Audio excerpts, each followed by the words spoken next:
இறைவனின் வார்த்தை வழிகாட்டும் வாழ்க்கை ஒருபோதும் வழி தவறாது. இறை வார்த்தை என் காலடிக்கு வாக்கிய விளக்கு, என் பாதைக்கு ஒளியும் அதுவே.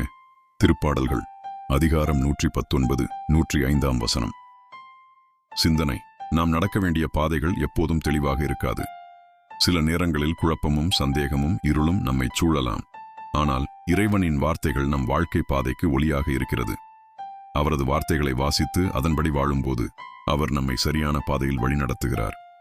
இன்றும் நமது முடிவுகளை இறைவனின் வார்த்தையின் வெளிச்சத்தோடு ஆரம்பிப்போம். செபம்.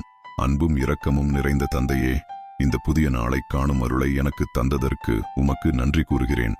உமது திருவார்த்தைகள் என் வாழ்க்கைக்கு ஒளியாக அமையட்டும்.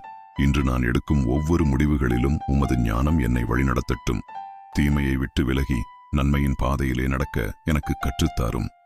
என் இதயத்தை விசுவாசத்தாலும், என் மனதை சமாதானத்தாலும், என் வாழ்க்கையை அன்பாலும் நிரப்பியருளும்.